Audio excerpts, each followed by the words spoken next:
42 floors above Chicago, where a billionaire was dying from a disease no specialist could name, and the woman who held his cure was cleaning his floors moments ago. The 42nd floor of the Willis Tower offered a commanding view of Lake Michigan, its steel-gray waters reflecting the winter sky like polished pewter.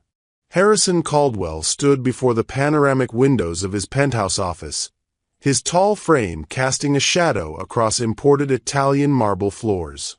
At 52, he possessed the kind of presence that commanded boardrooms: silver hair perfectly styled, sharp blue eyes, and a jaw that spoke of generations of privilege.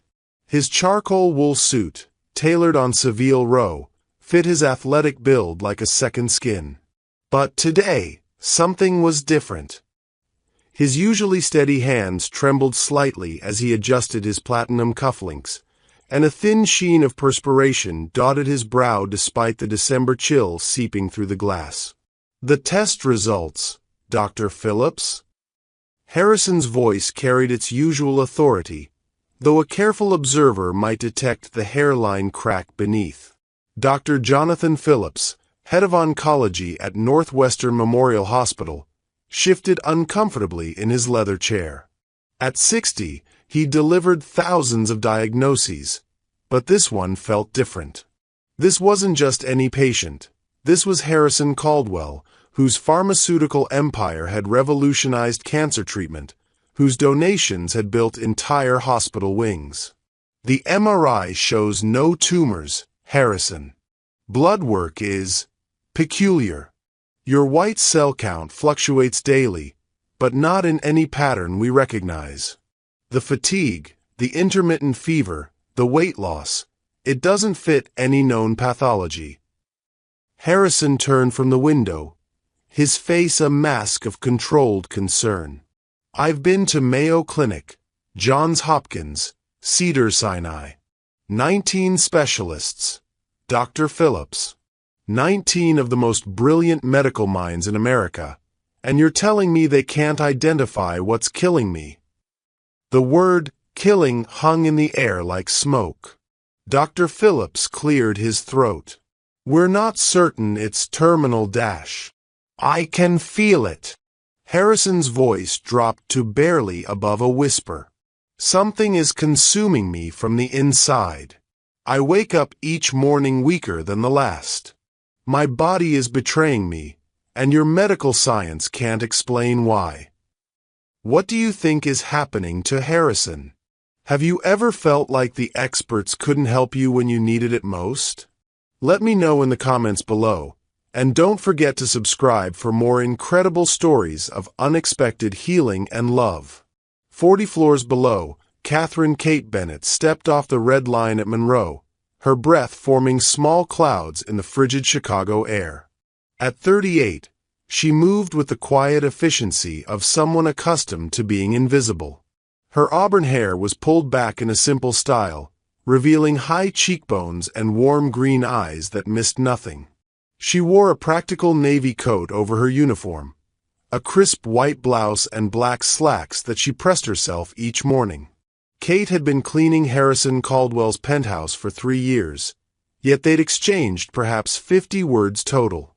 To him, she was simply part of the building services, like the doorman or the maintenance crew. But Kate knew Harrison better than he realized. She knew he took his coffee black at exactly 6:30 a.m., that he worked until midnight most evenings, and that he kept a silver-framed photograph of a little girl hidden in his desk drawer. As she rode the elevator to the 42nd floor, Kate noticed her reflection in the polished steel. Her grandmother's voice echoed in her memory. "Katie, the body speaks to those who know how to listen. Doctors hear with machines, but healers hear with the heart." Kate's grandmother had been a folk healer in rural Kentucky, sought out by people when conventional medicine failed. She'd taught Kate to read the subtle signs, the way someone held their shoulders when grief lived in their chest, how the skin changed color when the spirit was sick, the smell that lingered around those whose bodies were fighting invisible battles. 4 weeks now, Kate had noticed changes in Mr. Caldwell. The way he gripped the marble countertop when he thought no one was looking. The untouched meals left on his desk. The prescription bottles multiplying like mushrooms after rain. But most telling was the scent, not the expensive cologne or aftershave, but something underneath. Something her grandmother would have recognized immediately. Kate's keycard beeped as she entered the penthouse. The space was a monument to success. Original Picassos on the walls, a grand piano that no one played, furniture that cost more than most people's cars. But today it felt different. Today it felt like a mausoleum. She found Harrison collapsed in his leather chair, Dr. Phillips gone, staring at a folder marked Confidential Medical Records. His usually perfect hair was disheveled, his tie loosened. For the first time since she'd known him, Harrison Caldwell looked human. Kate began her cleaning routine, but her eyes kept drifting to her employer. His breathing was shallow, irregular. His skin had a grayish pallor that reminded her of her uncle during his final illness, not from disease, but from losing hope. As she dusted the bookshelf near his desk, Kate caught sight of the hidden photograph. The little girl couldn't have been more than 7, with Harrison's blue eyes and a gap-toothed smile. Written on the back in fading ink, Annie, age 7, last Christmas. Kate's heart clenched. She'd wondered about the sadness that seemed to live behind Harrison's eyes, the way he worked obsessively as if trying to outrun something. Now she understood.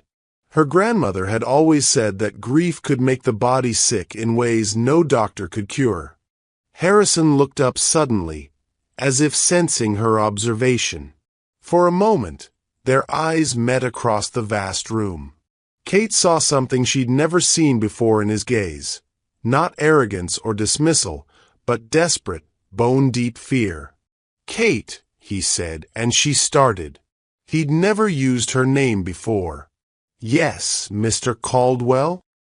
He opened his mouth as if to say something important, then seemed to think better of it. "Never mind.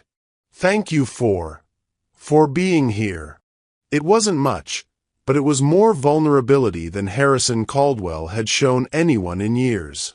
Kate nodded and continued her work, but something had shifted in the penthouse that morning.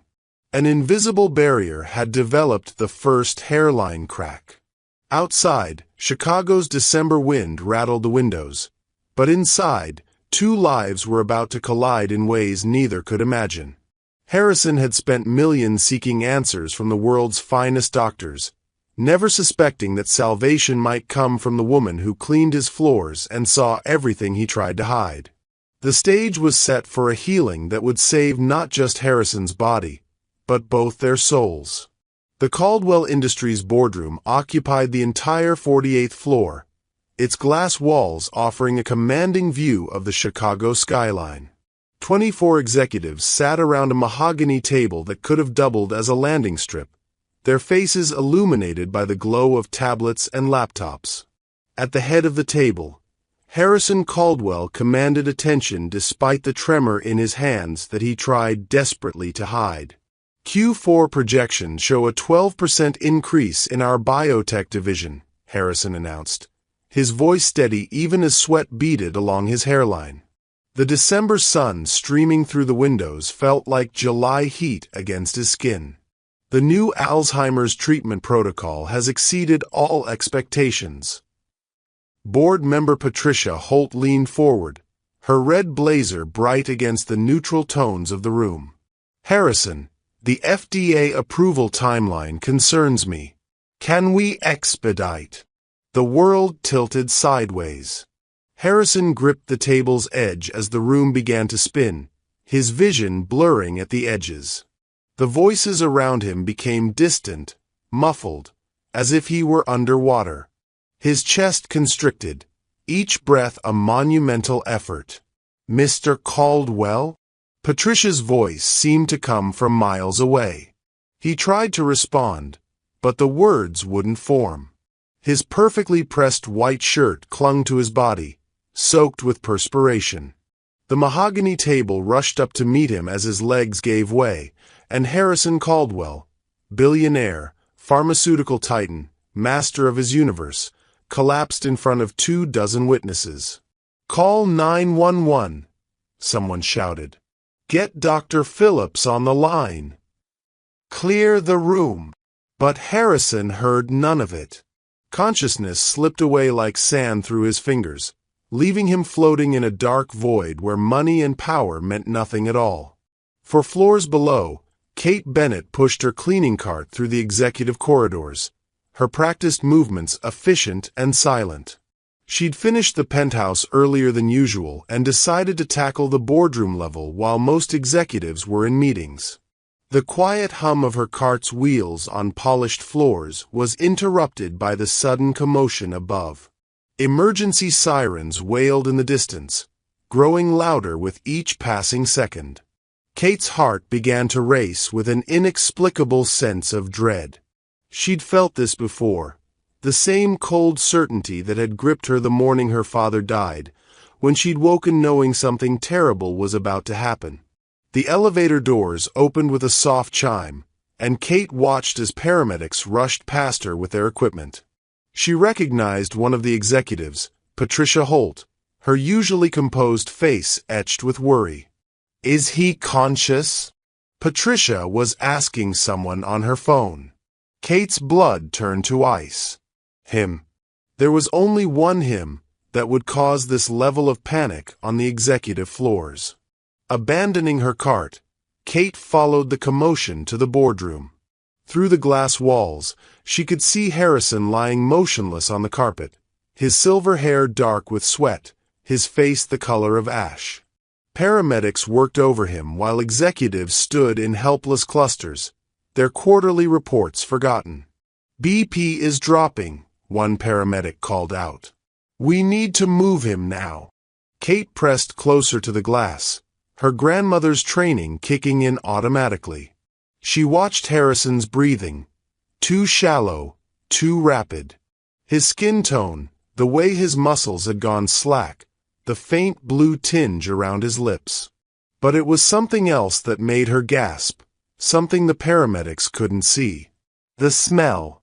Even through the glass barriers, Kate caught it, faint but unmistakable. Not the metallic scent of physical illness, but something deeper.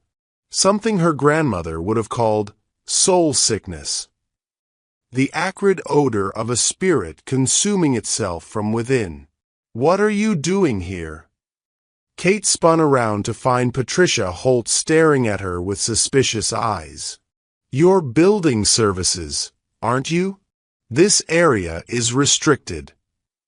I was cleaning the lower floors," Kate stammered, suddenly aware of how out of place she looked in her uniform among the suited executives. "I heard the sirens and thought, well, you can think somewhere else. This is a private matter." Kate nodded, backing away, but her eyes remained fixed on Harrison as the paramedics prepared to move him. As they lifted the stretcher, his head lolled to one side, and his unfocused gaze seemed to find hers through the glass. For a split second, she saw not the powerful billionaire who barely acknowledged her existence, but a frightened, broken man who was drowning in something no amount of money could fix. The paramedics wheeled him toward the elevators, Patricia and other executives trailing behind like a worried entourage. Kate stood frozen, her mind racing with possibilities that medical science would dismiss as superstition. Her grandmother's voice whispered in her memory, "When the body speaks and doctors cannot hear, it falls to us to listen, Mija. The old ways still know truths that machines cannot measure." Northwestern Memorial Hospital's VIP wing buzzed with activity as Harrison was rushed into the cardiac care unit. Dr. Phillips met the ambulance, his face grim as he reviewed the paramedics' report. Sudden collapse, irregular heartbeat, blood pressure crashed, the lead paramedic rattled off. He was conscious briefly in the ambulance, kept asking for someone named Annie. Dr. Phillips nodded grimly. He knew about Annie, Harrison's daughter who died in a car accident 5 years ago. The tragedy had transformed an already driven man into a workaholic ghost, pouring himself into his company to avoid dealing with his grief. "Get him into room 302, Dr. Phillips ordered. "I want a full cardiac workup, blood panel, and brain scan. And call Dr. Martinez from psychiatry. We might be dealing with conversion disorder." As the medical team worked, Harrison drifted in and out of consciousness. In his fevered dreams, he saw Annie's face, not as she'd been at the end, broken and still in a hospital bed much like this one, but as she'd lived. Laughing, running, calling him Daddy in that sweet voice that had been silenced forever. "The guilt is eating you alive," a voice said, though no one was there. "You can't save everyone else's children if you couldn't save your own." Harrison tried to speak, to argue, but the darkness pulled him under again. Back at the Caldwell Industries building, Kate couldn't concentrate on her work. Her hands moved automatically, dusting, vacuuming, organizing, but her mind was 40 floors away in a hospital room. She'd seen that look before, in her uncle's eyes during his final months. The look of a man being consumed not by disease, but by something far more insidious. As evening fell over Chicago, Kate made a decision that would have seemed impossible that morning. Instead of taking the Red Line home to her modest apartment in Logan Square, she walked the 12 blocks to Northwestern Memorial Hospital. The VIP wing was heavily secured, but Kate had learned long ago that cleaning staff were invisible to most people. She found a supply closet, borrowed a hospital cleaning uniform, and moved through the corridors with the same silent efficiency she employed at Caldwell Industries. Room 302 was guarded by a private security officer, but he was engrossed in his phone, probably checking sports scores. Kate slipped past him with a mop bucket and entered the room. Harrison lay connected to monitors that beeped and hummed with electronic precision. His face was peaceful in sleep, but Kate could see the tension in his shoulders, the way his hands clenched the bed sheets. Even unconscious, he was fighting something. She approached quietly, her trained eye taking in details the doctors might miss. The way his breathing changed when the machines made certain sounds, as if his body was rejecting their help. The photographs on the bedside table, all of the same little girl at different ages. The prescription bottles lined up like soldiers, medications for symptoms but nothing for the root cause. Kate pulled a small vial from her pocket, lavender oil her grandmother had taught her to make, infused with herbs that calmed troubled spirits. She dabbed a tiny amount on Harrison's pillow, just enough for his unconscious mind to register the scent. "I know what's making you sick," she whispered, her voice barely audible above the machines. "Your body is trying to tell you something, but you're not listening. You're not dying from any disease, Mr. Caldwell. You're dying from a broken heart." Harrison's breathing changed slightly, becoming deeper, more regular. The tension in his face began to ease. Kate stood to leave, but Harrison's eyes suddenly opened, focusing on her with startling clarity. "You," he said, his voice hoarse but alert. "You're Kate. From the penthouse." "I shouldn't be here," Kate whispered, glancing toward the door. "I just wanted to make sure you were." "Don't go." The desperation in his voice stopped her. "Please. Everyone else looks at me and sees dollar signs or treatment protocols. You look at me and see something else. What do you see?" Kate hesitated, knowing that her next words would change everything between them. "I see a man who's been running from grief for so long that it started eating him alive. 20 doctors can't cure you because they're treating your body, Mr. Caldwell. But your soul is what's sick." Harrison stared at her, and for the first time in 5 years, someone had spoken a truth that cut straight to his core. Outside the room, Dr. Phillips was approaching with test results, unaware that the real diagnosis had just been delivered by a woman with no medical degree but infinite wisdom about the human heart. The healing was about to begin. Physically sick but emotionally broken. Sometimes the heart needs healing before the body can follow. Share your thoughts below and don't forget to subscribe. Kate's about to change everything Harrison thought he knew about medicine. Dr. Phillips burst through the door of room 302 with the energy of a man who'd found gold.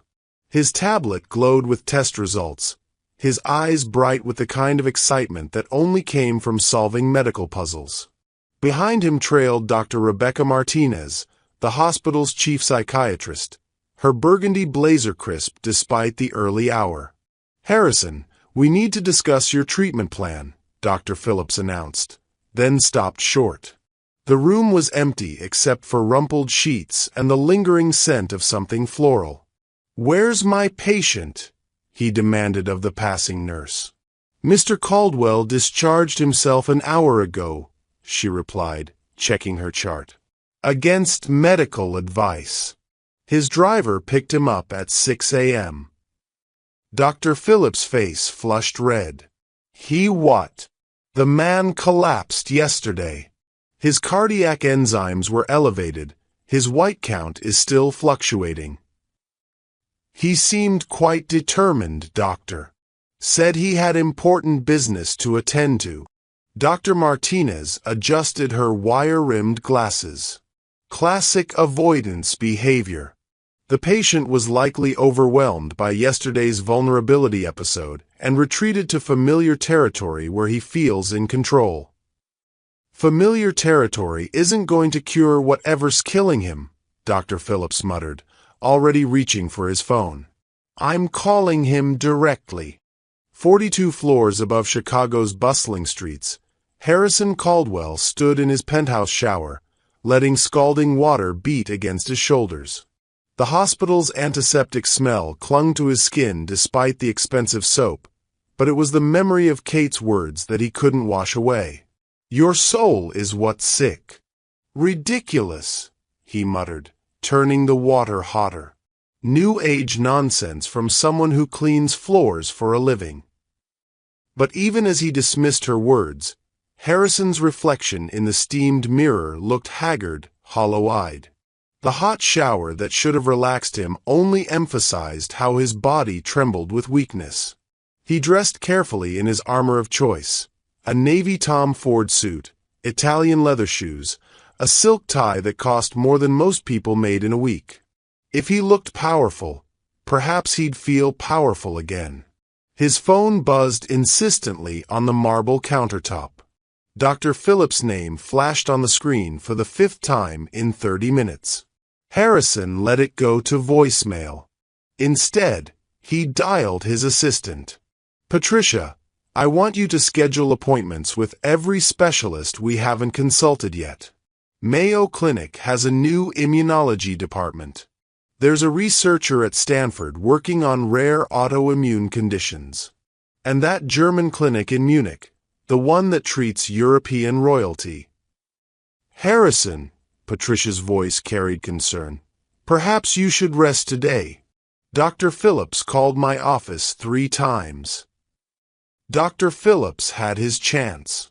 20 doctors have had their chances. I'm not giving up because a maid thinks I'm emotionally disturbed." The words came out harsher than he intended, surprising him with their venom.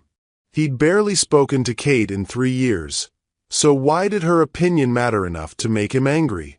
"Schedule the appointments, Patricia. I want to be on a plane to Munich by Thursday." 12 floors below, Kate Bennett stood in the service elevator, her cleaning supplies rattling as the car ascended. She'd barely slept the night before, replaying the conversation in Harrison's hospital room. The look in his eyes when she'd spoken about his grief, recognition, fear, and something else. Hope, perhaps, before the walls slammed back up. Her grandmother's voice echoed in her memory. "Truth is like sunlight, Mija. Some people have lived in darkness so long it burns their eyes when they see it. The elevator dinged softly as it reached the 42nd floor. Kate's keycard admitted her to the penthouse, and immediately she sensed the change. The air felt charged, like the moments before a thunderstorm. Harrison was awake and moving around. She could hear his footsteps on the hardwood floors of his bedroom, the sound of drawers being opened and closed with more force than necessary. Kate began her routine, but her attention kept drifting toward the sounds of Harrison's morning. The coffee maker hadn't been used, unusual for a man who lived on caffeine. The untouched breakfast tray from the building's catering service sat cooling on the kitchen counter. "You're late today," Harrison's voice cut through the silence. Kate turned to find him standing in the doorway, impeccably dressed but somehow diminished. His suit hung differently on his frame, as if he'd lost weight overnight. Dark circles shadowed his eyes despite the expensive concealer he'd applied. "I'm sorry, Mr. Caldwell. I can come back later if you prefer." "No." He moved to the windows, his back rigid. "I wanted to address what happened yesterday. At the hospital." Kate's hand stilled on her dusting cloth. "Of course. You overstepped." His voice carried the cold authority she remembered from their earliest encounters. "I appreciate that you were concerned, but I don't require amateur psychological analysis from building staff." The words stung, but Kate had expected them. Her grandmother had taught her that people often lashed out when truth came too close to their carefully constructed defenses. "I understand," she said quietly, continuing her work. "Do you?" Harrison turned from the window, his blue eyes sharp with something between anger and desperation. "Because your diagnosis has been quite disruptive. I've had 5 medical professionals call me this morning, all concerned about my mental state. As if grief counseling could cure a physical illness." Kate paused, choosing her words carefully. "Your body is physically ill, Mr. Caldwell. But sometimes the body gets sick because the heart is injured. My heart function is perfectly normal. I've had 3 cardiograms. That's not the heart I meant." The simple statement hung between them like a challenge. Harrison's jaw tightened, and Kate could see the war being fought behind his eyes, the desire to dismiss her completely battling against the part of him that recognized truth when he heard it. "My daughter died 5 years ago," he said suddenly, his voice flat and controlled. "Car accident.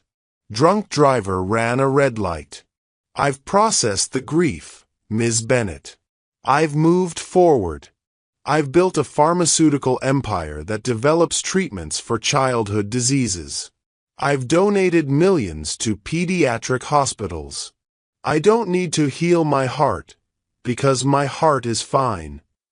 Kate set down her dusting cloth and faced him fully.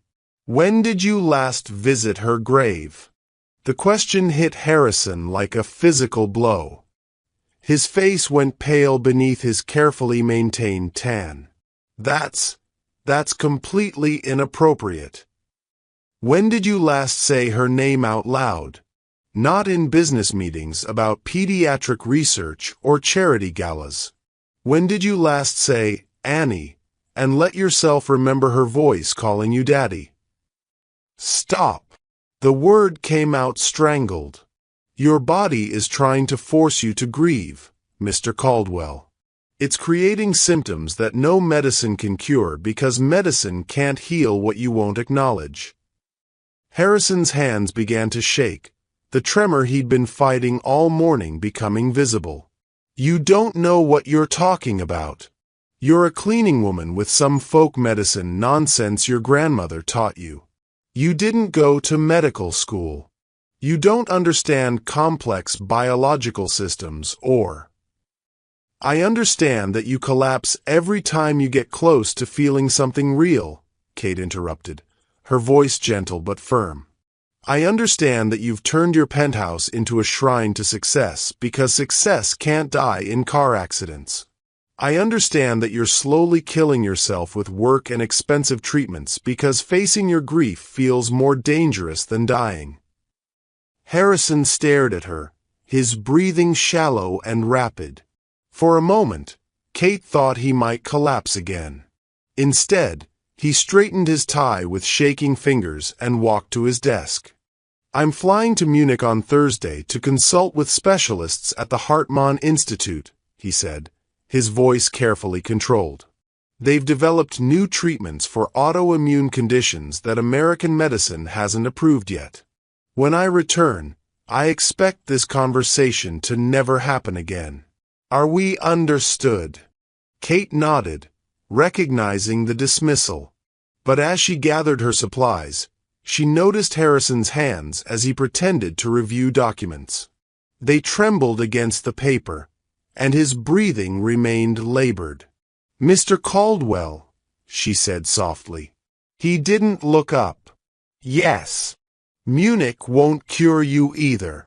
The words followed Kate out of the penthouse, and Harrison knew, with the terrible certainty of a man who'd tried everything else, that she was right. That afternoon, as Kate took the Red Line home to her apartment, Harrison stood at his window looking down at the Chicago streets.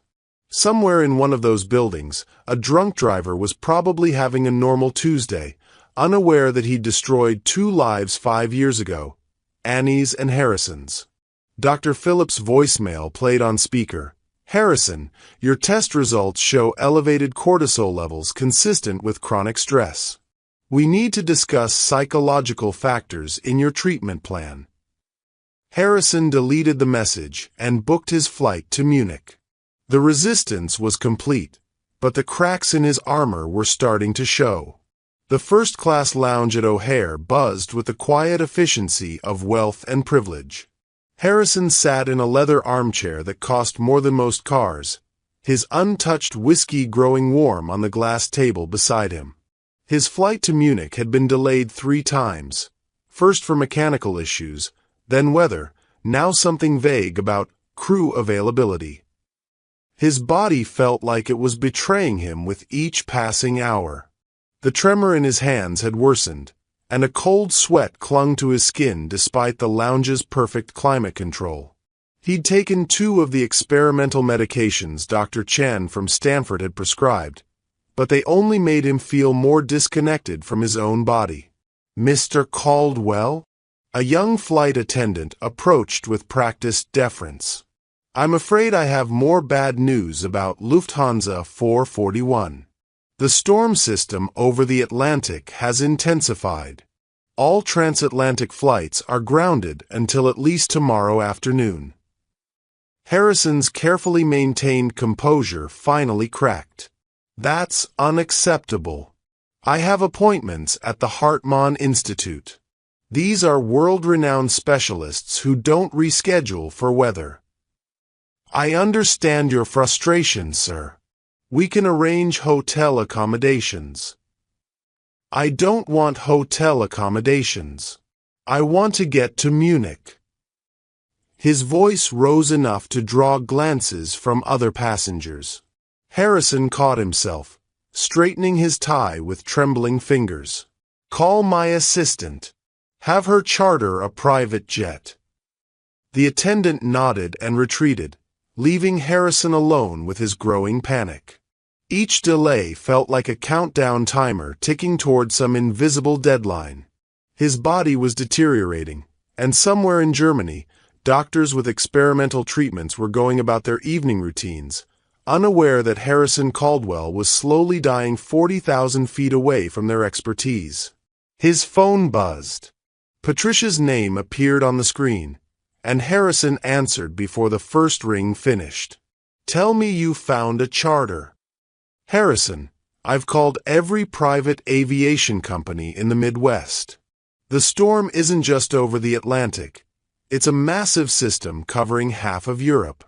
Nobody's flying anything across the ocean tonight."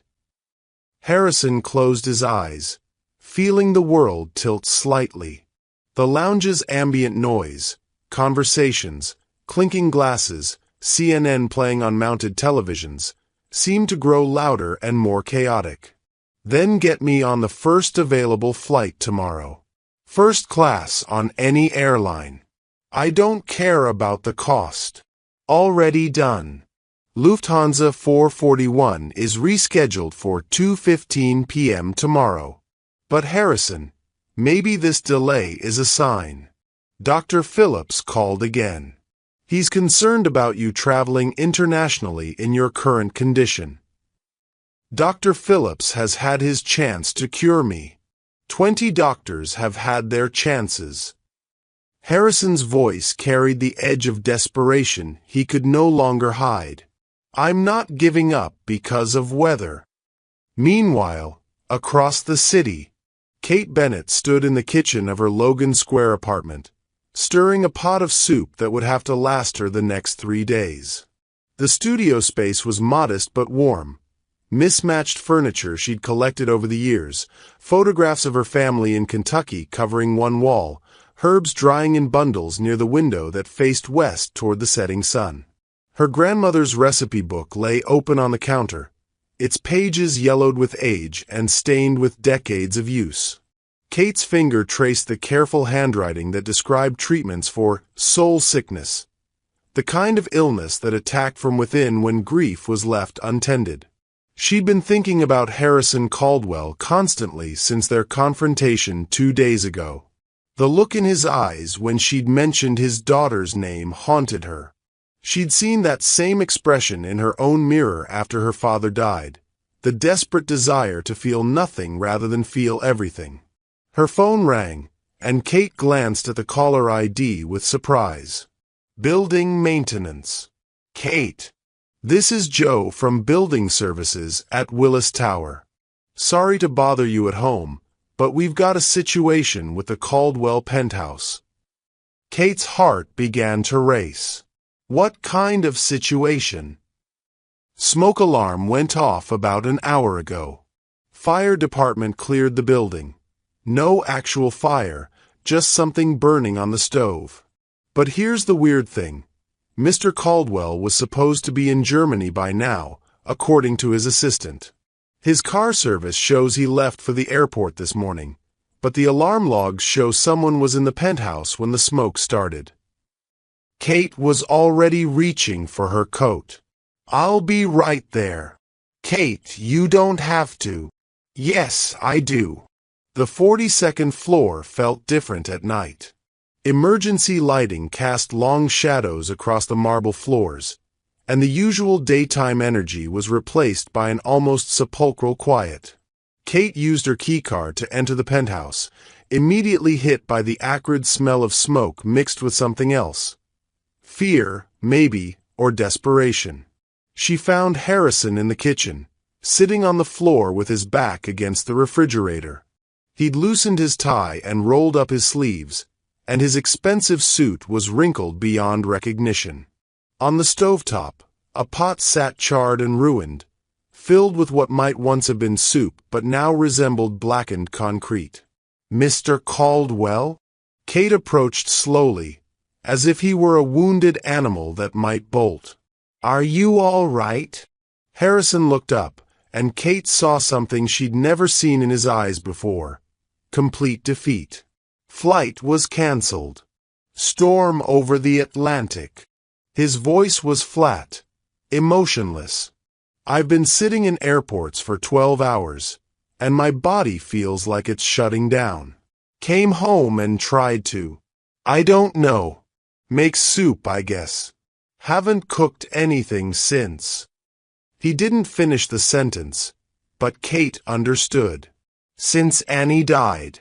Since he'd stopped living and started surviving. Since when? She asked gently, settling onto the floor beside him. 5 years, 4 months, 18 days. The precision of his answer broke Kate's heart. Annie used to help me make soup on Sunday afternoons. Campbell's tomato with grilled cheese sandwiches cut into triangles. She said triangles tasted better than squares. It was the first time Kate had heard him say his daughter's name without flinching. "What kind of soup were you trying to make?" she asked. Harrison gestured weakly at the destroyed pot. "I bought ingredients. Tomatoes, onions, herbs. Thought maybe if I could remember how. But I can't. I can't remember her voice anymore, Kate. I can't remember what her laugh sounded like." The use of her first name wasn't lost on Kate. Something fundamental had shifted in Harrison's carefully constructed defenses. "Grief does that sometimes," she said softly. "It's like a protective mechanism.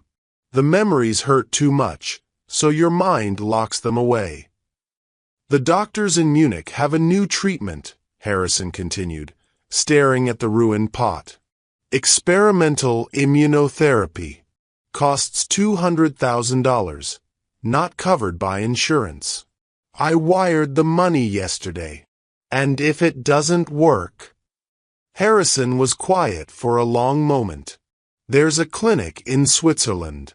After that, one in Japan. I have enough money to buy treatments until—" He didn't finish. "Until you die trying to avoid living." The words hung in the air between them. Harrison turned to look at Kate, really look at her, for the first time since she'd started working for him. "Why do you care?" he asked. "I've barely acknowledged your existence for 3 years. I don't even know your last name."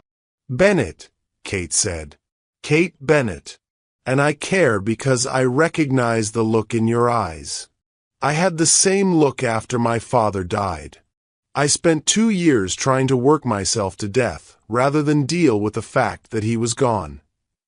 "What changed?" Kate smiled sadly. "I ran out of money for distractions. Couldn't afford to keep running from the grief, so I had to learn to live with it instead." Harrison considered this, his breathing slightly less labored than it had been all day. "I don't know how to live with it. I built an empire to avoid it. I work 18-hour days to avoid it. I spend millions on medical treatments to avoid it. But it's still there, eating me alive from the inside." "Maybe," Kate said carefully, "you need to stop trying to avoid it and start trying to heal it instead." Harrison looked at her with something approaching hope. "I wouldn't know where to begin." Kate stood and extended her hand to him. "Let's start by cleaning up this kitchen. Then maybe you can tell me about Annie. Not the tragedy of how she died, but the joy of how she lived." Harrison stared at her outstretched hand for a long moment. Taking it would mean accepting help from someone who wasn't a doctor, wasn't a specialist, wasn't someone whose credentials could justify the risk of hope. Taking it would mean admitting that maybe, just maybe, Kate Bennett knew something about healing that all his expensive experts had missed. Slowly, Harrison reached up and grasped her hand. Kate helped him to his feet, and for the first time in 5 years, Harrison Caldwell took the first step toward healing instead of running. The burned pot could be replaced. The real question was whether Harrison's heart could be repaired. Outside, the storm that had grounded his flight to Munich continued to rage. But inside the penthouse, 2 people sat side by side on the kitchen floor, and Harrison began to remember what his daughter's laugh had sounded like. Dawn broke over Lake Michigan in shades of amber and rose, painting the Chicago skyline in watercolors that no amount of money could purchase. Kate had spent the night on Harrison's leather sofa, an arrangement that would have been unthinkable 48 hours earlier. She'd stayed because Harrison's condition had worsened around midnight, his body racked with tremors and cold sweats that had nothing to do with fever and everything to do with finally letting his guard down after years of rigid control. Kate woke to the sound of Harrison moving around the kitchen, and she found him standing at the marble island with a cup of coffee and a manila folder she'd never seen before. His silver hair was disheveled, his white dress shirt wrinkled from sleeping in his clothes, but his eyes held a clarity that had been missing for months. "I canceled Munich," he said without preamble. Called the Hartman Institute at 4 this morning and told them I wouldn't be coming. Kate approached carefully, noting the way Harrison's hands still trembled slightly as he held his coffee cup. How do you feel about that? Terrified, he admitted, then laughed, a sound that was rusty from disuse. $200,000 down the drain, and I feel terrified, but lighter? Does that make sense? Perfect sense. Kate gestured to the folder. What's that? Harrison's expression grew somber. Something I should have shown someone years ago. Annie's medical records from the accident. I've been carrying them with me like some kind of talisman, reading them over and over, looking for something I missed. Some way I could have saved her. Kate felt her heart clench. May I? Harrison nodded, sliding the folder across the marble surface. Kate opened it carefully, aware that she was being trusted with Harrison's most sacred and painful possession. The first page was a paramedic report, clinical and sterile in its language. Female child, approximately 7 years old, found unconscious at scene. Multiple trauma injuries consistent with high-speed vehicular impact. Patient transported to Northwestern Memorial, ETA 6 minutes. But it was the photograph paperclipped to the back of the report that made Kate's breath catch. Annie at what must have been her 6th birthday party, wearing a bright yellow dress with white flowers, her gap-toothed smile radiant as she blew out candles on a chocolate cake. Her blonde hair was in pigtails tied with yellow ribbons, and her blue eyes, Harrison's eyes, sparkled with pure joy. She loved yellow, Harrison said quietly, watching Kate study the photo. Said it was the color of happiness. Every birthday, every special occasion, she wore something yellow. Kate turned the page and found herself looking at hospital records that told the story of a 43-hour battle to save a little girl's life. The medical team at Northwestern had performed miracles of modern medicine. Multiple surgeries, experimental treatments, around-the-clock monitoring by teams of specialists. You were there the entire time, Kate observed, reading the visitor logs that showed Harrison Caldwell never leaving the hospital. I slept in the chair next to her bed. Ate vending machine food. Wore the same clothes for 3 days. Harrison's voice grew thick with memory. She was unconscious most of the time, but the doctors said she might be able to hear me. So I talked to her, told her stories, sang the lullabies her mother used to sing before the divorce. Kate found the page she was looking for, the final doctor's report, signed by Dr. Jonathan Phillips. The same Dr. Phillips who was now treating Harrison. Despite aggressive intervention and round-the-clock care, patient Annie Elizabeth Caldwell succumbed to her injuries at 11:47 p.m. on March 23, 2019. Cause of death: massive internal trauma resulting from motor vehicle accident. Patient's father, Harrison Caldwell, was present at time of death. You held her as she died, Kate said softly. Harrison nodded, unable to speak. Kate continued reading, finding notes in the margins written in Harrison's own handwriting. Questions for doctors, research about experimental treatments, desperate calculations about survival rates. But it was the final page that revealed the deepest wound. A psychological evaluation report, completed after Annie's death, recommending grief counseling for Harrison. At the bottom, in Harrison's sharp handwriting, someone had written, "Declined. Will handle privately." You refused counseling, Kate observed. I was running a pharmaceutical company, Harrison said defensively. I understood medical science better than any therapist. I thought I could handle my own emotional recovery the same way I handled everything else, with research, planning, and sheer force of will. Kate found another document near the back of the folder, a life insurance payout statement. $10 million paid to Harrison Caldwell upon the death of his daughter. Below it, a bank statement showing that same $10 million donated to the Children's Hospital of Chicago within a week of the payment. "You gave it all away," Kate said. "Blood money," Harrison replied bitterly. "I couldn't keep money that existed because my daughter was dead. So I donated it, then donated more, then started the pediatric research division at my company. If I couldn't save Annie, maybe I could save other children." Kate closed the folder, understanding now why Harrison's body was failing him. He'd spent 5 years punishing himself, driving himself to superhuman efforts to save others while ignoring his own need to heal. "Harrison," she said gently, "you know this wasn't your fault, right?" Harrison's coffee cup rattled against the marble as his hands began to shake again. "She was with me that weekend. Court-mandated visitation. If she'd been with her mother, she'd still be dead," Kate said firmly. "The drunk driver would have hit their car instead of yours. Or maybe he would have hit someone else's child. Accidents don't care about custody arrangements. But if I hadn't taken her to the Science Museum that day, if we'd left 5 minutes earlier or later, if I'd taken Lake Shore Drive instead of Michigan Avenue." "Stop!" Kate reached across the island and covered Harrison's trembling hands with her own. "You're not God, Harrison.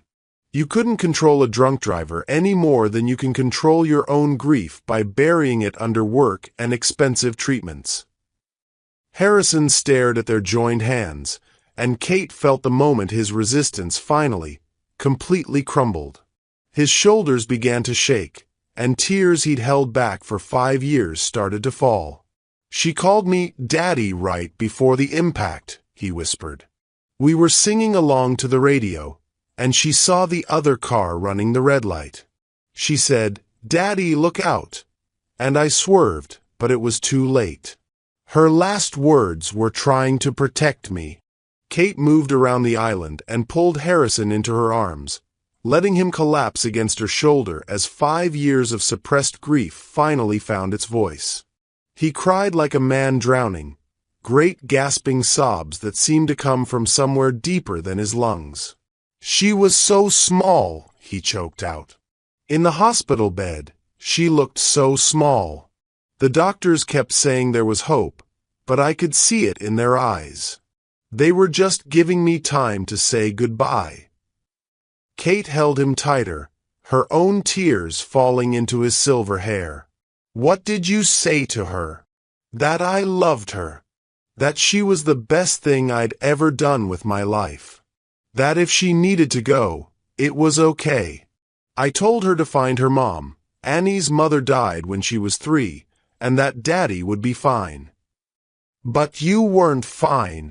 Harrison pulled back to look at Kate, his eyes red but clearer than she'd ever seen them. "I lied to a dying child. I promised her I'd be fine, then spent 5 years slowly killing myself with work and guilt. What kind of father does that make me?" "The human kind," Kate said firmly. "The kind who loved his daughter so much that losing her broke something inside him. There's no shame in that, Harrison. The shame is in refusing to heal." Harrison wiped his eyes with the back of his hand, and Kate noticed that the tremor had stopped. His breathing, while still shaky from crying, was deeper and more regular than it had been in months. "I dream about her sometimes," he admitted. "Always the same dream. She's 7 years old, wearing that yellow dress, and she's asking me why I never visit her grave. I always wake up before I can answer." Kate felt pieces of the puzzle clicking into place. "When did you last visit her grave?" "Never." The admission seemed to pain him physically. "I paid for the funeral, the headstone, the perpetual care. But I've never actually been there. I tell myself it's because I'm too busy, but the truth is I'm terrified that visiting her grave will make her death real in a way I can't handle." Kate understood now why Harrison's body was failing. He'd been running from the most basic requirement of grief, acknowledging that the person you love is truly gone. His immune system was attacking itself because his heart was at war with reality. "What if," Kate said carefully, "we went together? Today. Right now, before you can change your mind or book another flight to another specialist." Harrison stared at her, and Kate could see the battle being fought behind his eyes. 5 years of avoidance versus the possibility of finally, truly saying goodbye. "I don't know if I'm strong enough," he whispered. "You are," Kate said with absolute certainty. "And you won't be alone." Harrison looked at the manila folder on the counter, then at Kate's face, then at his own reflection in the kitchen window. For the first time in 5 years, Harrison Caldwell was ready to stop running from his grief and start walking toward healing. The visit to Annie's grave would either save him or destroy him. There was only one way to find out. Sometimes healing requires us to face the one thing we've been running from the longest. Do you think Harrison is finally ready to say goodbye to Annie? Share your thoughts below and subscribe. This journey is about to reach its most emotional moment yet. The wrought iron gates of Graceland Cemetery stood open against the gray December sky, their Gothic elegance a stark contrast to the snow-dusted gravestones that stretched across rolling hills like a stone garden of memory. Harrison sat in the passenger seat of Kate's modest Honda Civic, his hands clasped so tightly in his lap that his knuckles had gone white. "We can turn around," Kate offered, studying his profile. "There's no shame in not being ready." Harrison shook his head, though his breathing remained shallow and rapid. "I've had 5 years to get ready. If I leave now, I'll never come back." Kate parked near the cemetery's administrative building, and they walked in silence along the winding paths. Harrison had called ahead. One of the few benefits of wealth was that cemetery staff remembered large donations and provided detailed directions to specific graves. Annie's plot was in Section 14, beneath an old oak tree that would provide shade in summer and shelter in winter. "She would have loved this place," Harrison said suddenly, his voice barely above a whisper. "All the trees and open space. She wanted to be a park ranger when she grew up. Said she wanted to take care of places where families could be happy together." Kate squeezed his arm gently. "Tell me more about her." As they walked deeper into the cemetery, Harrison began to speak, and with each word, the little girl he'd been hiding from came back to life. "She was fearless," he said, a ghost of a smile touching his lips. "Climbed every tree in Lincoln Park, rode her bike without training wheels when she was 4. Her mother used to say Annie got her daredevil streak from me, but I think she was braver than I ever was." They paused at a fork in the path, and Harrison consulted the hand-drawn map the cemetery office had provided. She was also stubborn. If she decided she wanted chocolate chip pancakes for dinner, she'd argue her case like a tiny lawyer. Present evidence, cite precedents from previous meals, negotiate terms. Kate laughed softly. Sounds like she inherited more than just bravery from her father. "Maybe." Harrison's expression grew wistful. "After her mother died, it was just the 2 of us for 4 years. She'd crawl into my bed during thunderstorms, and we'd build blanket forts in the living room and eat cereal for dinner. Those were the happiest years of my life." They found Section 14, and Harrison stopped walking. About 50 yards ahead, beneath the spreading branches of the oak tree, a small granite headstone caught the afternoon light.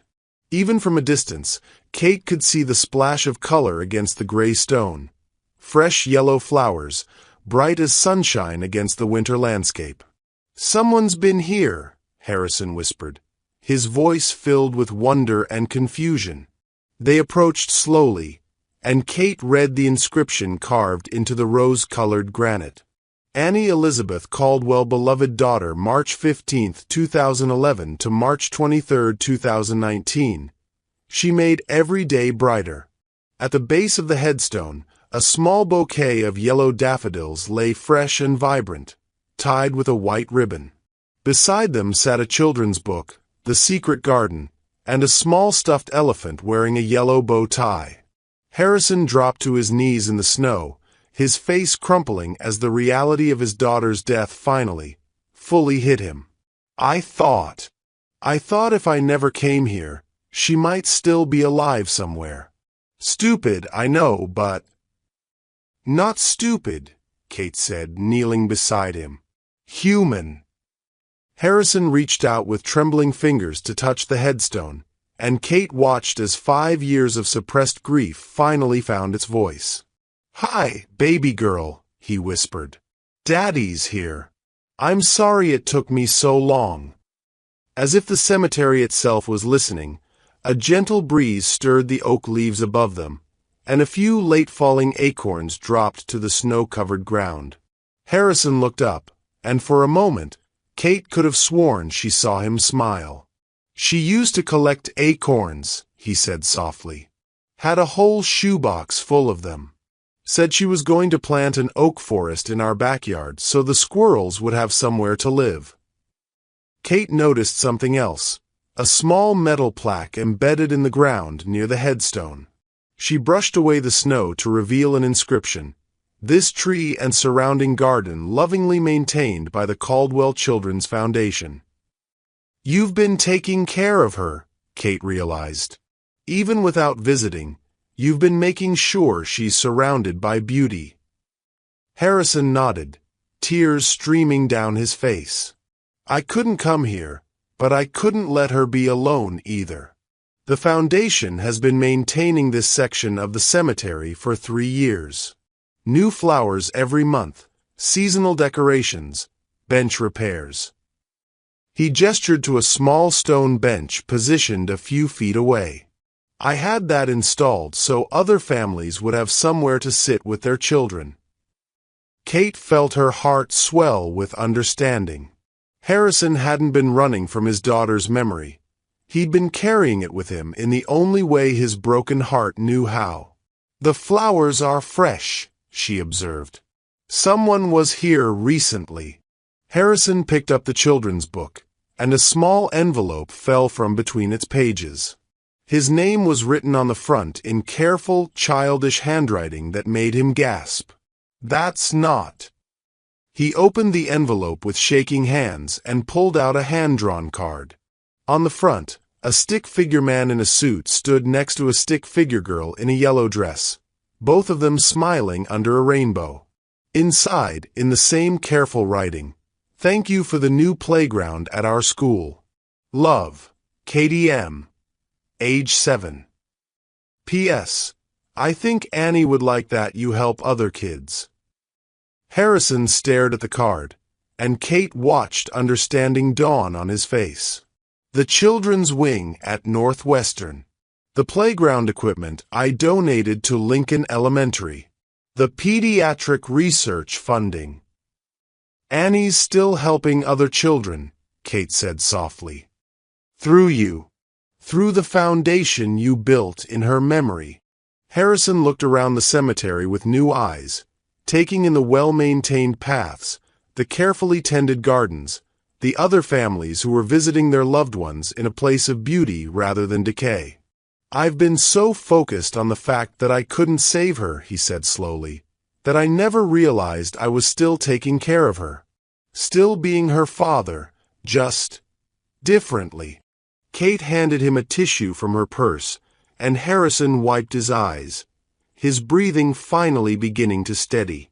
I used to read to her every night, he said, holding up The Secret Garden. This was her favorite. She made me read it so many times I had whole chapters memorized. Would you like to read it to her now?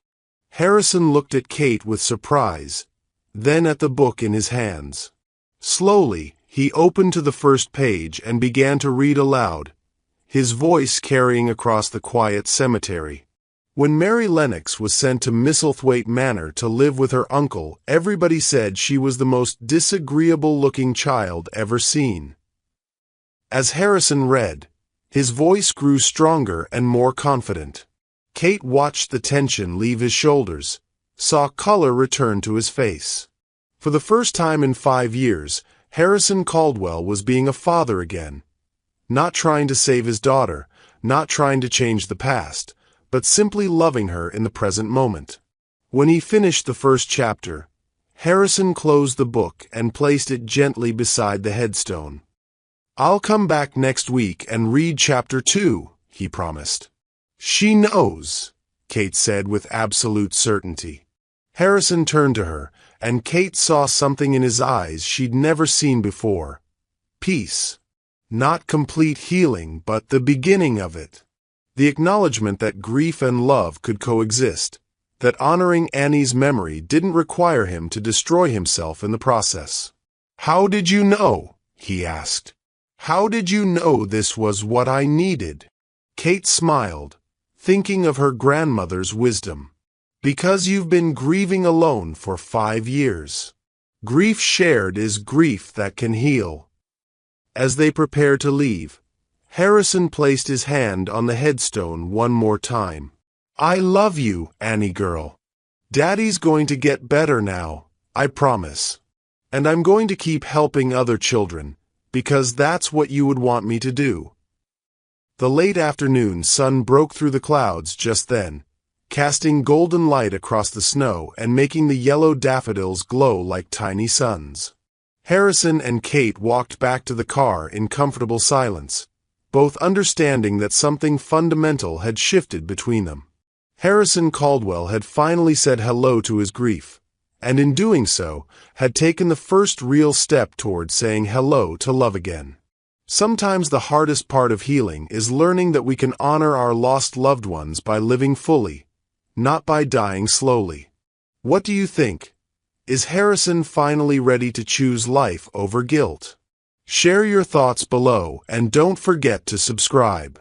This story is about to take a beautiful turn toward hope and unexpected love. The transformation in Harrison over the past 2 days had been nothing short of miraculous. His hands no longer trembled, his appetite had returned, and the gray pallor that had haunted his skin was replaced by healthy color. Kate had watched him come alive in ways that seemed to defy medical explanation, or perhaps proved that some healings required more than medicine. They'd fallen into an easy routine. Kate arrived each morning to find Harrison already awake, coffee brewing, sometimes even attempting to cook breakfast. They'd talk about Annie, not the tragedy of her death, but the joy of her life. Harrison shared stories while Kate listened, and slowly, the penthouse began to feel less like a monument to success and more like a home where healing lived. This evening, Kate was preparing to leave when Harrison emerged from his study carrying a manila envelope and wearing an expression she couldn't quite read.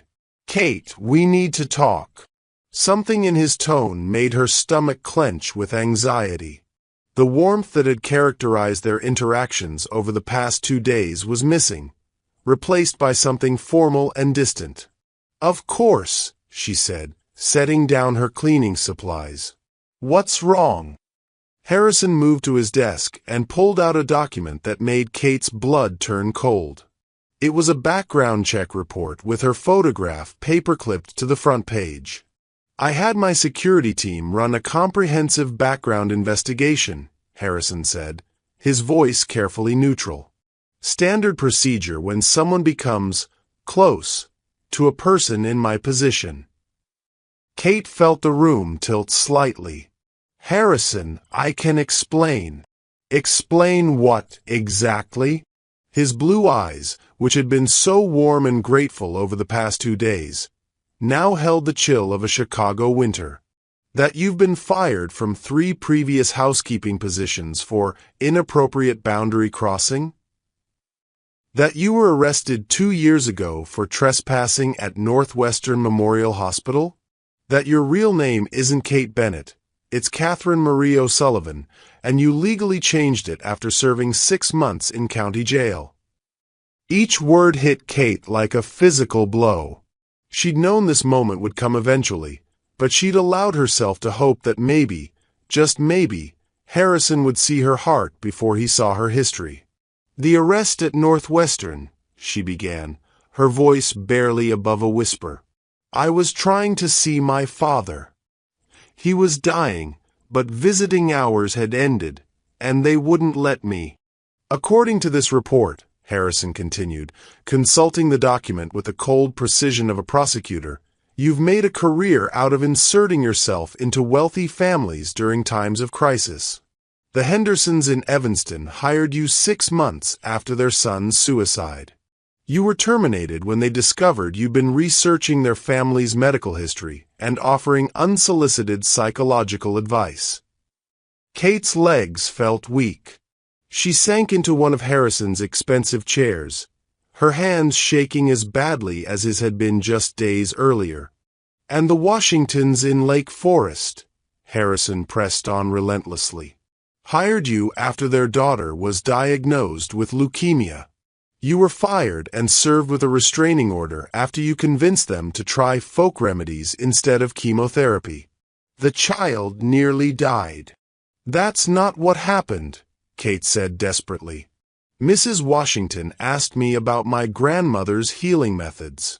I never told them to stop medical treatment. I only suggested complementary."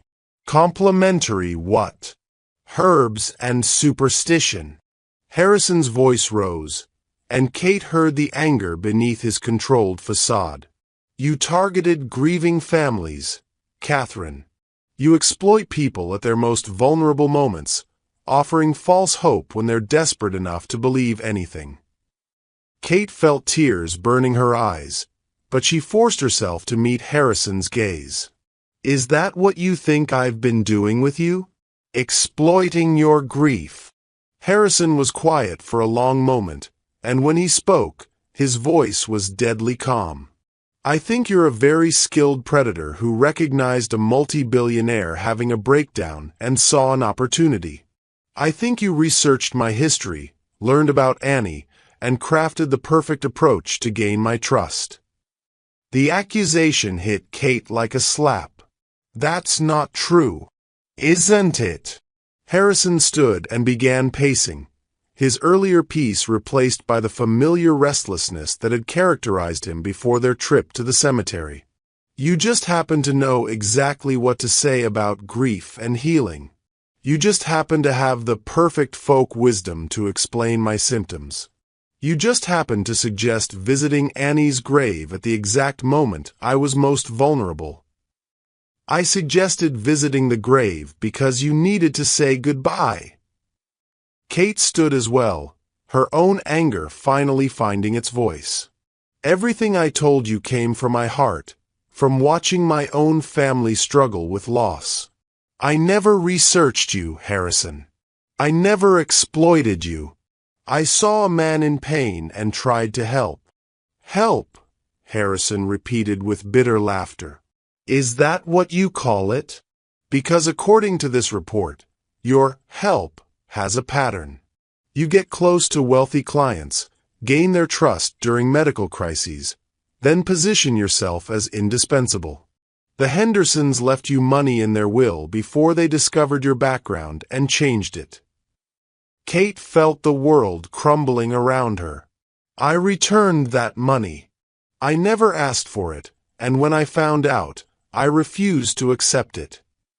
"After you were caught," Harrison countered. "After your true motives were exposed." "My true motives?" Kate's voice broke with emotion. "My true motive was helping a man I care about heal from grief that was literally killing him. My true motive was watching someone I've come to love find peace with his daughter's memory." The word love hung in the air between them like a confession and an accusation rolled into one.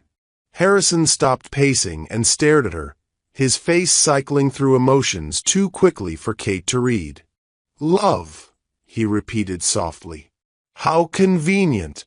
The grieving billionaire falls in love with his rescuer, and suddenly her questionable past doesn't matter anymore. Kate felt something break inside her chest. Not her heart, but her hope. You don't believe that. You can't believe that. Not after what we shared at Annie's grave. Not after the way you've been healing. Have I been healing? Harrison's voice grew louder, more desperate.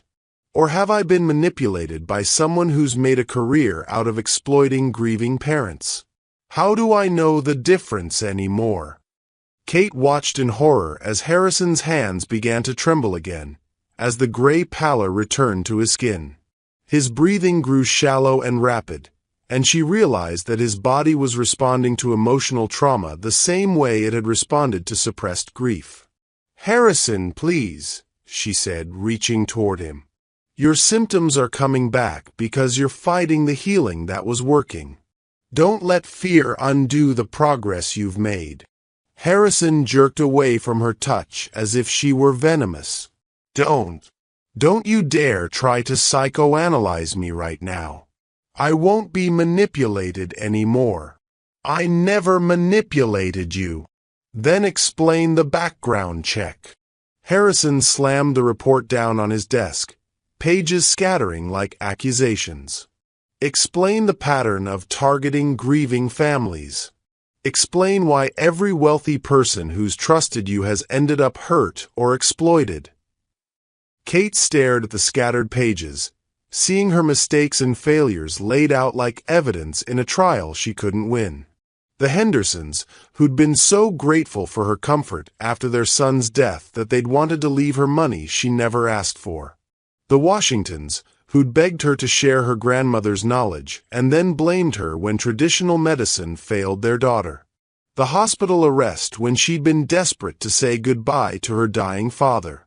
"You're right," she said quietly, the fight going out of her voice. "I have made mistakes. I have gotten too involved with families I was supposed to be helping professionally. I changed my name because I was tired of being judged for those mistakes before people got to know who I really am." Harrison's angry expression faltered slightly, but his defensive walls remained firmly in place. "But everything I shared with you about healing and grief," Kate continued, "everything I felt for you and everything we experienced together, that was real. My grandmother's wisdom is real. Your healing over the past 2 days was real. And my love for you is real, whether you choose to believe it or not." She gathered her cleaning supplies with dignity, though her hands shook with emotion. "I'll submit my resignation to building management tomorrow. You won't have to see me again." "Kate, wait," Harrison started to say, but the words died in his throat. Kate paused at the door and turned back to face him one last time. "You're going to get sick again, Harrison. Not because of any curse or folk magic, but because you're choosing fear over healing. You're choosing to believe the worst about the one person who saw the best in you." She opened the door, then looked back with tears streaming down her face. "I hope you find someone else who can help you remember that your daughter would want you to live, not just survive. Because despite what that report says about my past, my love for you and my desire for your healing were the truest things I've ever felt." The door closed softly behind her, leaving Harrison alone in his penthouse with the scattered pages of Kate's background check and the taste of regret already bitter in his mouth. Within an hour, his hands were shaking uncontrollably, and he was reaching for his phone to call Dr. Phillips. The healing had shattered, and Harrison Caldwell was once again a man running from his own heart. Sometimes fear makes us destroy the very thing that could save us. Do you think Harrison will realize his mistake before it's too late? Let me know your thoughts in the comments and subscribe. This story is far from over, and love might still find a way to triumph over fear. Harrison lay in the same hospital bed where he'd been 2 weeks earlier, but this time the medical crisis was undeniably real. His immune system had crashed spectacularly within 48 hours of Kate's departure, landing him back in Dr. Phillips' care with symptoms that defied medical explanation, but fit perfectly with what Kate had tried to tell him about the connection between emotional trauma and physical illness. "Your white blood cell count has dropped by 60%, Dr. Phillips said, reviewing the latest test results with a mixture of professional concern and personal frustration. "Your cortisol levels are through the roof, and your body is essentially attacking itself." "What happened, Harrison?" 2 days ago you were talking about canceling all your overseas treatments, and now you're sicker than you've ever been. Harrison stared at the ceiling, unwilling to admit that his condition had deteriorated the moment he'd chosen suspicion over trust, fear over love. The background check report sat on his bedside table, its damning facts offering no comfort now that Kate was gone. "I made a mistake," he said quietly. "What kind of mistake?" Harrison closed his eyes, seeing Kate's face as she'd stood at his door, hurt but dignified, loving him even as he destroyed everything beautiful between them. "The kind that proves you can be brilliant about everything except what matters most." Dr. Phillips pulled up a chair, abandoning his usual clinical distance. "Harrison, I've been your doctor for 15 years, and I've never seen your body respond to emotional stress the way it has over the past month. When you came back from wherever you went that Friday, you looked healthier than you had in years. Now you look like a man whose will to live is slipping away." "Maybe it is," Harrison whispered. "That's not acceptable." Dr. Phillips leaned forward. "You have too much to offer the world, too many people depending on you. Your pharmaceutical research alone has saved thousands of lives." Harrison turned to look at his old friend. What if saving other people's lives was never about them? What if it was just my way of running from the one life I couldn't save? "Annie! Annie!" Harrison's voice broke on his daughter's name.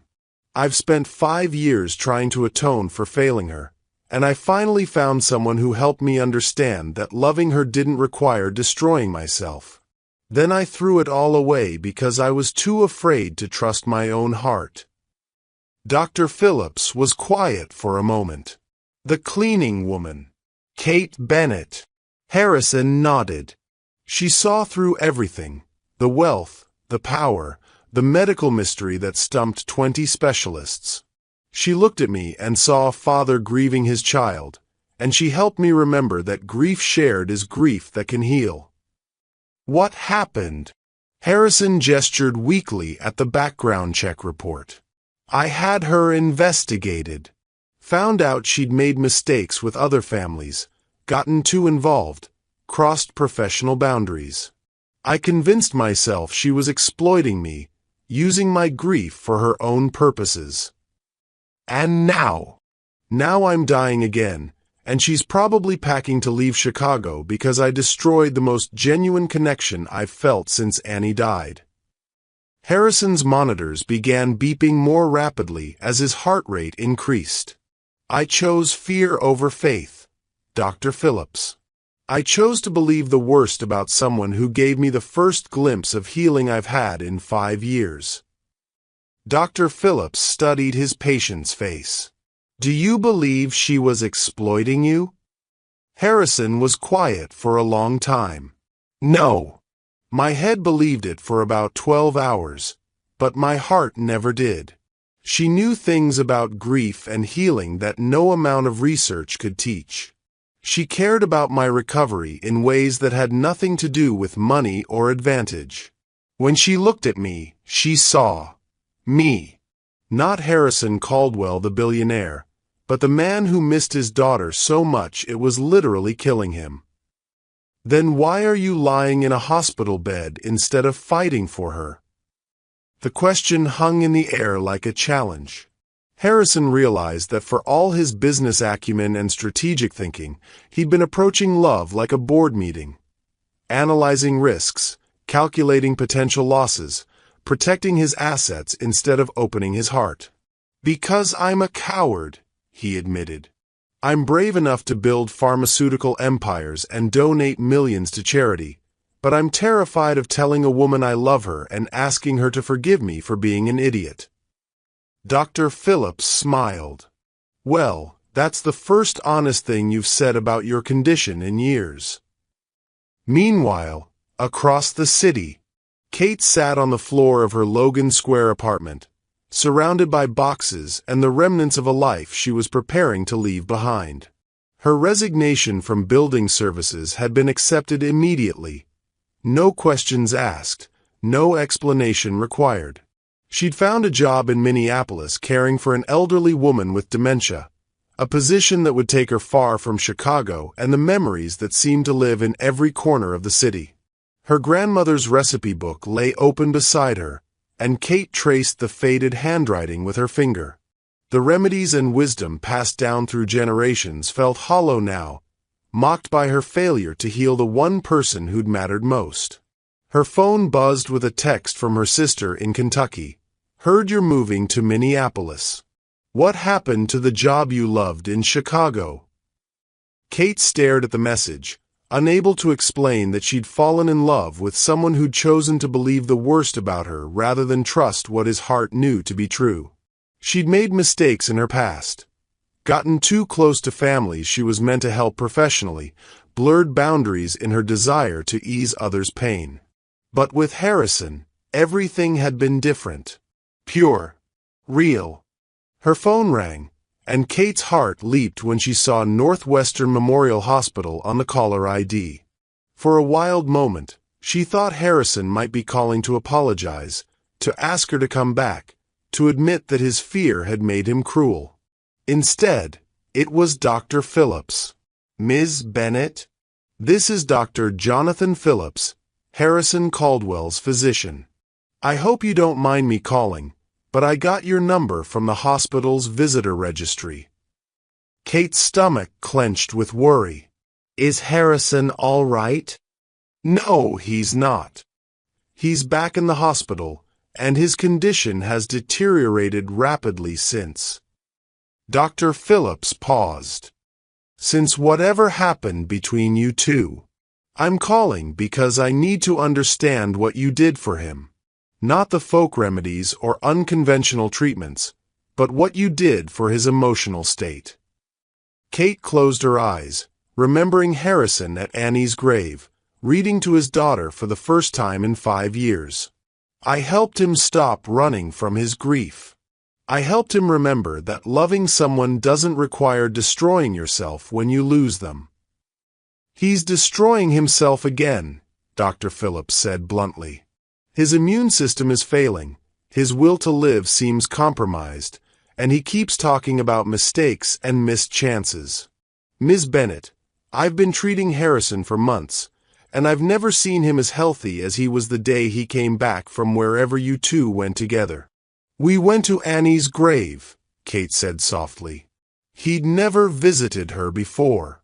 We spent the afternoon there, and he read to her from her favorite book." Dr. Phillips was quiet for a moment. "He's been asking the nurses if anyone's called or visited. I think he's hoping you'll come back." Kate felt tears burning her eyes. "He made it very clear that he doesn't trust me. He had me investigated, Dr. Phillips. He found out about my past mistakes and decided I was exploiting his grief for personal gain." "And were you?" The question should have offended Kate, but she heard genuine curiosity rather than accusation in Dr. Phillips' voice. "No. I fell in love with him, Dr. Phillips. I watched him heal and grow and remember how to live instead of just survive, and I fell completely, hopelessly in love with him. Not with his money or his power, but with the man who cried when he finally let himself grieve for his daughter." "Then why aren't you here?" Kate looked around her apartment, at the boxes and the plane ticket to Minneapolis sitting on her kitchen counter. "Because love isn't enough if there's no trust. Harrison chose to believe that my feelings were fake, that my care for him was calculated. I can't build a relationship with someone who sees me as a threat instead of a partner. What if he realizes he was wrong? Kate's heart ached with hope and fear in equal measure. Then he knows where to find me. But I won't chase someone who's already decided I'm not worth believing in. After Dr. Phillips hung up, Kate sat in the growing darkness of her apartment, torn between love and self-respect, between hope and the need to protect her own heart. In his hospital room across the city, Harrison stared at his phone, Kate's number glowing on the screen, his finger hovering over the call button. One conversation could change everything, if he was brave enough to choose love over fear, trust over suspicion. The choice that would determine both their futures lay in the space between wanting to call and finding the courage to actually do it. Christmas Eve stretched ahead of them both, full of possibility and heartbreak in equal measure. Sometimes the hardest person to forgive is ourselves, and the bravest thing we can do is risk our hearts one more time. The snow had been falling since midnight, blanketing Chicago in pristine white that made the city look reborn. Harrison stood at Annie's grave in the early morning light, wearing a heavy coat over his hospital gown and clutching a bouquet of yellow daffodils he'd somehow convinced a florist to deliver on Christmas morning. He'd discharged himself against medical advice for the second time in 2 weeks, but this time he had a purpose that felt like salvation. "Hi, baby girl," he whispered, kneeling in the snow beside the granite headstone. "Daddy needs to tell you about someone. Her name is Kate, and she helped me remember how to be your father again, instead of just someone who was sorry you died."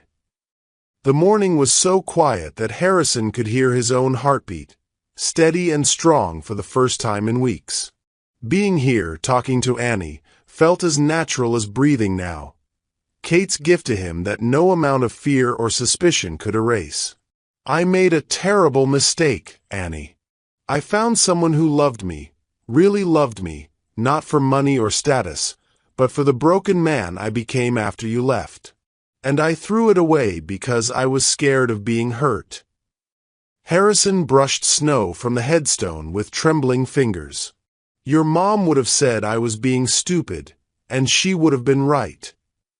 He pulled Kate's background check from his coat pocket, the same report that had seemed so damning 3 days ago but now read like the story of a woman whose heart was too big for the world's rigid boundaries. "Kate made mistakes trying to help people, sweetheart. Just like Daddy made mistakes trying to save you. But her mistakes came from caring too much, not too little. And when she helped me finally come see you, when she held me while I cried for the first time since you died, that wasn't fake, Annie. That was love." A gentle breeze stirred the oak branches above, sending a shower of snow cascading down like nature's blessing. Harrison looked up and could have sworn he heard Annie's voice on the wind. "Go get her, Daddy." 2 hours later, Logan Square. Kate sat surrounded by packed boxes, her plane ticket to Minneapolis tucked into her purse, her heart heavy with the weight of leaving behind the only place that had ever felt like home. She'd spent Christmas Eve crying and Christmas morning trying to convince herself that starting over in a new city was the brave choice, not the cowardly one. Her phone had been silent since Dr. Phillips' call 2 days ago. Part of her had hoped Harrison might swallow his pride and reach out, but a larger part knew that some bridges, once burned, couldn't be rebuilt. A knock at her door made her heart race. Her landlord, maybe, or a neighbor checking on her. But when she opened the door, Harrison Caldwell stood in her hallway, snow melting in his silver hair, still wearing a hospital bracelet beneath his expensive coat. "You left the hospital," Kate said, her voice barely above a whisper. "I left to find you." Harrison's eyes were bright with determination and something else. Hope, maybe, or desperation. "Kate, I need to tell you something, and I need you to listen before you decide whether to slam the door in my face." Kate stepped back, allowing him into her modest apartment.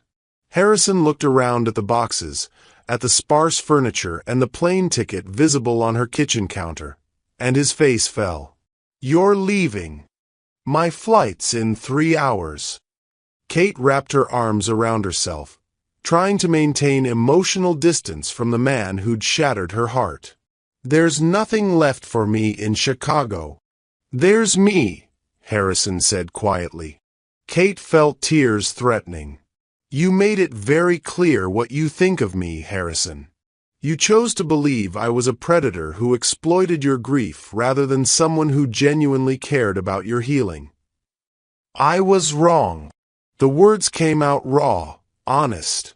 "I was terrified and stupid and wrong, and I've spent the last 3 days dying because I threw away the best thing that ever happened to me." Kate wanted to believe him, but the pain was too fresh. "You read my background check and decided everything between us was a lie. How do I know you won't do that again the next time fear makes you suspicious?" Harrison reached into his coat and pulled out the crumpled background check, then did something that shocked Kate to her core. He tore it in half, then in half again, letting the pieces fall to her floor like confetti. "Because I've been to Annie's grave every morning since you left," he said. "And every morning, I've talked to her about you. About how you helped me remember that she lived before she died, that my job as her father isn't to punish myself for losing her, but to honor her by living fully." Kate's resistance began to crumble. "Harrison, I love you, Kate." The words filled her small apartment with warmth. "Not because you healed me, though you did. Not because you saw through my wealth to my heart, though you did that too. I love you because when I was drowning in grief, you didn't try to pull me to shore. You jumped in the water with me and taught me how to swim." Kate sank onto her couch, overwhelmed by the sincerity in his voice. "The other families I worked for. My mistakes were real, Harrison. I did cross boundaries. I did get too involved. I know." Harrison knelt in front of her, taking her hands in his. "And I don't care. Your heart is too big for conventional boundaries, Kate. You love people back to health, even when it costs you professionally. That's not a flaw, that's a gift." Kate searched his face, looking for any trace of the suspicion that had driven them apart. Instead, she found only love and regret and a hope so desperate it made her heart ache. "What about your illness?" she asked. "The specialists, the experimental treatments?" Harrison's laugh was soft and wonder-filled. "Gone. Completely gone. The morning I finally admitted to myself that I'd chosen fear over love, my symptoms disappeared. Dr. Phillips ran every test in the book. My white blood cell count is normal, my cortisol levels are perfect, even the tremor is gone." Kate stared at him in amazement. "Your body healed when your heart did. Just like you said it would." Harrison lifted her hands to his lips, pressing gentle kisses to her knuckles. "I'm not asking you to forgive me right away, Kate. I know I hurt you badly. But I'm asking you not to get on that plane. Stay in Chicago. Give me a chance to prove that I choose love over fear, trust over suspicion." Kate felt her resolve wavering. "What are you offering, Harrison? What does this look like?" Harrison stood and pulled a small velvet box from his coat pocket, and Kate's breath caught in her throat. "I'm offering you everything," he said, opening the box to reveal a ring that caught the morning light like captured sunshine. "My heart, my future, my promise that I'll never doubt your love again. I'm offering you a partnership where your healing wisdom and my resources can help families like ours. Families struggling with grief and loss and the kind of pain that medicine can't touch." Kate stared at the ring, a perfect yellow diamond surrounded by smaller stones that sparkled like stars. "Yellow," she whispered. "Annie's favorite color," Harrison confirmed. "I had it made yesterday. The jeweler said it was impossible to get on Christmas Eve, but impossible is just another word for expensive." Kate laughed through her tears, and the sound filled Harrison with more hope than all the experimental treatments in the world. "Are you proposing to me, Harrison Caldwell?" "I'm proposing a life together," he said, his voice steady with certainty. "A life where we honor the people we've lost by helping the people we can save. A life where your grandmother's wisdom and my pharmaceutical empire work together to heal bodies and hearts. A life where love wins over fear." Kate looked at the ring, at Harrison's face, at the plane ticket that represented safety and solitude. Then she thought about Annie's grave, about Harrison reading to his daughter, about the healing that had happened when two broken people chose to trust each other. "Yes," she whispered, and Harrison's face transformed with joy. He slipped the ring onto her finger, and Kate marveled at how perfectly it fit, like it had been waiting for her all along. "There's one condition," Kate said as Harrison pulled her into his arms. "Anything. We visit Annie every week. Together. And we keep reading to her." Harrison's answer was a kiss that tasted like snow and second chances and the promise of forever. Outside Kate's window, Chicago glittered in the Christmas morning sun, and somewhere in Graceland Cemetery, yellow flowers bloomed impossibly bright against the winter snow, as if a little girl was celebrating her father's return to life. Love had won over fear, healing had triumphed over sickness, and two hearts that had been broken by loss had found each other and chosen to be whole. The best medicine, as it turned out, had never been about degrees or credentials or expensive treatments. Sometimes the best medicine was simply love. And that's how a billionaire learned that the most powerful healing comes not from laboratories or hospitals, but from hearts brave enough to love completely. 1 year later, the Caldwell-Bennett Foundation for Integrative Healing opened its doors in downtown Chicago on a crisp December morning, combining Harrison's pharmaceutical expertise with Kate's wisdom about the connection between emotional and physical health. Their first patient was a 7-year-old girl with mysterious symptoms that had stumped a dozen specialists. Kate took one look at the child's eyes and saw the same haunted expression Harrison had worn, grief too deep for words. The little girl's brother had died 6 months earlier, and her body was responding to heartbreak the same way Harrison's had. Within a week, using a combination of traditional medicine and Kate's grandmother's healing methods, the child was laughing again. Harrison and Kate were married at Annie's grave on a sunny afternoon in May, with yellow flowers everywhere and the kind of joy that comes from hearts that have chosen love over fear. They read to Annie every Sunday, and sometimes, when the wind was just right, they could swear they heard a little girl's laughter mixing with the rustle of oak leaves. Love, as it turned out, was the only medicine that could heal everything.